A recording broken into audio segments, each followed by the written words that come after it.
Ну, перш за ўсё, сапраўды вось гэты словы Пуцін, дарэчы, дам рэпліку, бо нармальныя ж людзі не будуць там глядзець это інтэрв'ю. Оно такое забаўнае, бо трошкі калі ён казаў пра Лукашэнку, так ну неяк ад сябе казаў, а потым калі ён казаў пра вялізныя поспехі расійскага войска, відавочна чытаў суфлёр, і там такія, ну не падумалі, што ён называў ледзь не дамы, там вуліцы, там на нейкіх вёсках гэтых, за которые змагаецца расійская армія, што яны ўжо давалі там 368 дамоў на першай там крывой вуліцы і вот і гэтак далей.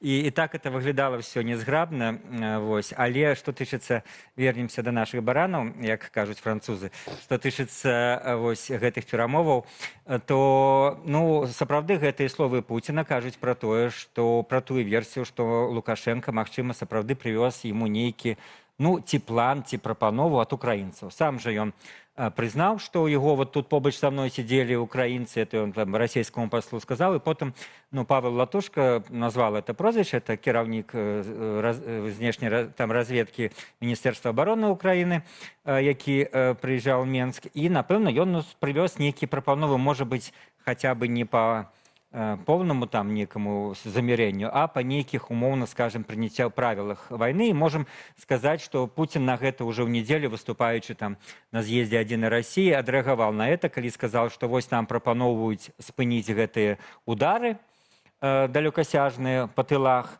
але мы на гэта не пойдзем, мы будзем працягваць, паколькі у нас там шматлікія поспехі на фронте. Вот явна, што Украіна прапаноўвала як? Відаць, праз Лукашэнку.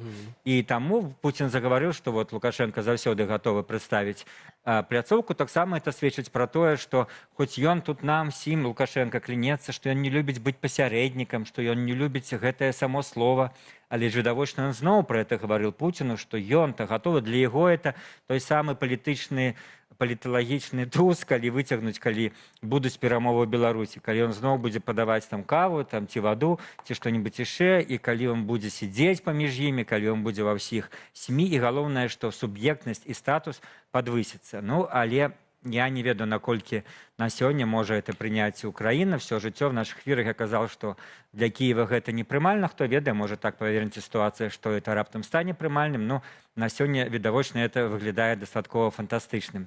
Так што вось пра гэта ішла размова. Ну і безумоўна, як многія, так сказаць, ацэньваюць, адпетляў. Такое папулярнае слово стало Лукашенко ад нейкага патрабавання Расіі больш актыўна вцягнуць Беларусь вайну ці не. Ну, выглядае, што пакуль так, па гэтых словах Пуціна і іншых нейкіх такіх ускосных прычынаў. Ну і плюс, да, паехаў у Кітай, каб там сказалі, што суверэнітэт Беларусі для Китая вельмі важны, да. Виталий, я только хотел все-таки удокладнить. Вот наконт твоего сцвердження, что там Киев не погодится. Мы ведаем, что Киев неаднойчы официально выказывался наконт того, что мы не погодимся на пляцоўку Менску, але... Я ж сказал, что, может быть, это калі-нибудь можа измениться под нейкіх абставінах. І вось ці не выглядае так, што пэўныя працэсы ў гэтым кірунку могуць ісці, улічваючы, што калі перадаюць украінцы план Пуціну, выкарыстоўваюць па сутнасці Лукашэнку як такого пасярэдніка, то што тады будзе замінаць, каб і Менск зноўку выбраць як такую пляцоўку? Ну, сапраўды, будзе замінаць тое, што на гэты момант ці ўдасца Беларусі застацца ну, в той ступені не ўцягнута, якая хаця бы ёсць на сённяшні момант. І Лукашенко можа гэтаму паспрыяць, як вось калі узгадваць ультыматум, і Зеленскі казаў «прыбяры». І цяпер вось, ну што яшчэ? Я патрэбна як бензин перамоўная пляцоўка. Калі вы мяне ўцягнеце, напэўна, это кажа адным і другім, то все, тады, ну што, паліціць і перамоўнай пляцоўкі не будзе. Где вы там будете шукаць? Где-нибудь там в Турцыі, там, ці Швейцаріі. Навошта вам это, калі у вас ёсць Беларусь, дзе все зручней, і блізка, і надзейней. Ну, карацей, гэта будзе для яго, канешне, ну, таким мінусам, который назаўжды закрые гэтую сітуацыю. Вось. Але, ну, я думаю, што мы будзем пад гэтым прэсам, пад гэтым гнётам гэтай тэмы, ці будзе Беларусь вцягнута вайну, жыць як мінімум некалькі месяцаў. Чаму я кажу некалькі месяцаў? Бо там чарговая сустрэча Сі і Трампа, і можа быць тады, калі яны паміж сабой разруляць, то ўжо больш актыўна пачнецца ну ціск на Кіев і Маскву для таго, каб прыходзіць да нейкага замірэння. Я тут могу погодиться с Зиновым Поздняком, который у нас на Белсайте недавно довольно яркое интервью дал, и маю на увазе по проглядах довольно широкое, где ну, ён казал, что сапраўды ситуация вось можа висеть некалькі і ў жніўні, маўляў, можа быть самый негатыўны момант. Магчыма, я вот з гэтага ж сыходжу, что ну, альбо нейкім бакам захочется сорвать это яшчэ да сустрэчы Сі і Трампа. І тады гэтыя намаганні, ну, перш за ўсё, Расія, безумоўна, па ўцягванню Беларусі вайны могуць быць как бы пашыраны, бо Расія зараз бачыць, што не то, што праігрывае, но негатыўна для складваецца вайна з улікам удара Украіны. І трэба што в адказ? Трэба нейкая эскалацыя. Якія варыянты эскалацыі? Ну, там правакацыі плюс нейкія дробныя напады на краіны Балтыі.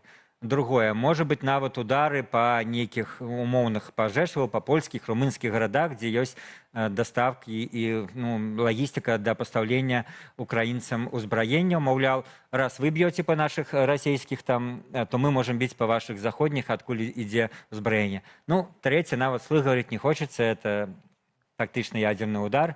Вот некоторые варианты эскалации, одни из них больш верагодныя, другие, спадзяюся, менш верагодныя.